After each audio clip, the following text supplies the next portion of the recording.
வணக்கம். நான் ஆயுர்வேத மருத்துவர் கார்த்திகா. இந்த கோடை காலத்தில் உடல் சூடு அதிகமாக இருக்கிறவங்களுக்கு அதை சரியாகிறதுக்கு நான் ரொம்ப எளிய வழி சொல்கிறேன். நம்ம உடலில் பித்தத்தோட அளவு அதிகமாக இருக்கும்போது தான் இந்த உடல் சூடு தொந்தரவுகள்லாம் நம்ம உடலில் ஏற்படும்.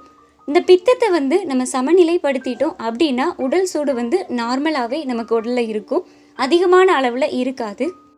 இப்போ நிறைய பேர் என்ன சொல்கிறாங்கன்னு பார்த்தீங்கன்னா, உடல் சூட்டை குறைக்கிறதுக்கும் உடலை குளிர்விக்கிறதுக்கும் எந்த விதமான குளிர்பானங்கள் எடுத்துக்கிட்டாலுமே உடல் சூடு குறையலை அப்படின்னு நிறைய பேர் சொல்கிறாங்க.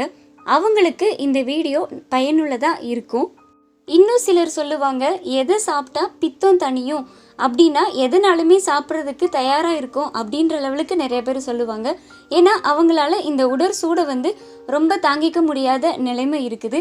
இது சரியாகிறதுக்கு ரொம்ப எளிய வழி அப்படின்னு பார்த்தீங்கன்னா, இதுக்கு தேவையானது ஆவாரம்பூ பவுடர் தான். இந்த ஆவாரம்பூ பவுடர் நாட்டு மருந்து கடைகளில் கிடைக்கும்.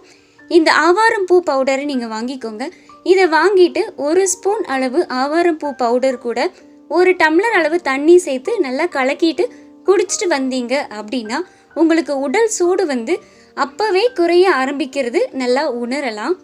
உடல் சூடு தொந்தரவு இருக்கிறவங்க எப்போ இந்த ஆவாரம்பூ பவுடரை தண்ணியோட கலந்து குடிக்கலாம் அப்படின்னு பார்த்தீங்கன்னா, காலையில் ஒரு 10 மணிக்கு அப்புறமாவும் மாலையில் ஒரு 3 to 4 மணிக்குள்ளேயும் இப்படி ஆவாரம்பூ பவுடரை தண்ணியோட கலந்து குடிச்சிங்கன்னா உங்களுக்கு நிச்சயமாக உடல் சூடு தொந்தரவு சரியாகும். இந்த ஆவாரம்பூ பவுடரை தண்ணியோடு சேர்ந்து கலந்து குடிக்கலாம்.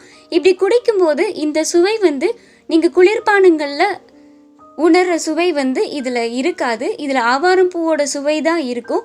நீங்கள் வேணும்னா இதில் கொஞ்சம் இனிப்புக்காக நாட்டு சர்க்கரை சேர்த்து குடிக்கலாம். இந்த ஆவாரம்பூவை அப்படியே தண்ணியில் கலந்து குடிக்கலாம்.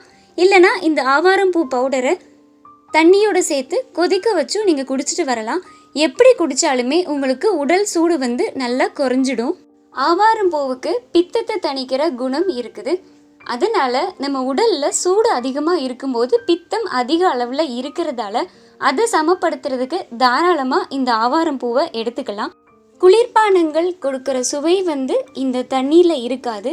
ஆனால் குளிர்பானங்களால் குறைக்க முடியாத அளவு இருக்கிற உடல் சூட்டையும் ஆவாரம்பூ குறைக்கும் அப்படின்றதுல எந்தவித சந்தேகமும் இல்லை. அதனால் உடல் சூடு குறையணும்னு நினைக்கிறவங்க தாராளமாக ஆவாரம்பூவை எடுத்துக்கலாம். நன்றி.